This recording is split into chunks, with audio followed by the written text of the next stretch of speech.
Hi friends, welcome to my channel. ఈరోజు నేను నువ్వులతో నువ్వుల పాలు చేస్తున్నాను. ఒక గిన్నెలో కొన్ని నువ్వులు తీసుకొని ఒకసారి శుభ్రంగా కడిగి పైన తేలుతున్న వాటిని తీసివేయాలి. ఇందులో కొంచెము మంచినీళ్ళు పోసుకొని మూత పెట్టి 8 గంటలు నువ్వులు నానేలాగా ఉంచుకోవాలి.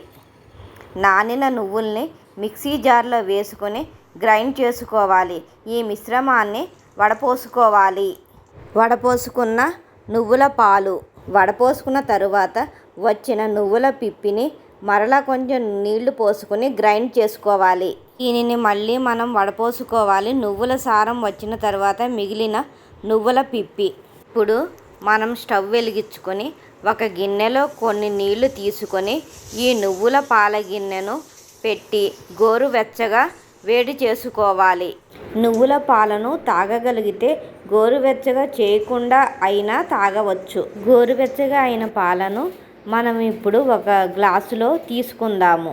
టేస్ట్ కోసం దీనిలో తేనె కానీ బెల్లం కానీ వేసుకొని తాగవచ్చు. నేనైతే ఏమీ వేసుకోకుండానే తాగుతాను. గేదె పాలు ఆవు పాలల్లో కంటే ఎక్కువ కాల్షియం నువ్వుల పాలల్లో ఉంటుంది. నువ్వుల్లో పీచు ఎక్కువగా ఉంటుంది. మెగ్నీషియం ఎక్కువగా ఉండటం వల్ల మెదడు ఆరోగ్యానికి, జ్ఞాపక శక్తిని మెరుగుపరుస్తుంది. గుండెకు చాలా మంచిది. ఒమేగా 3 ఫ్యాటీ యాసిడ్స్ ఉంటాయి. ఈ నువ్వుల పాలు తాగడం వల్ల ఎముకలు దృఢంగా ఉంటాయి. కనీసం వారానికి ఒకసారైనా ఈ నువ్వుల పాలని తాగటం వల్ల మన శరీరానికి కావలసిన కాల్షియం కొంతైనా అందుతుంది. ఎముకలు బలహీనపడకుండా ఉంటాయి. ఇది కనుక మీకు నచ్చినట్లయితే ఒక లైక్, కామెంట్, షేర్, సబ్స్క్రైబ్ చేయండి. ఓకేనా? Thank you.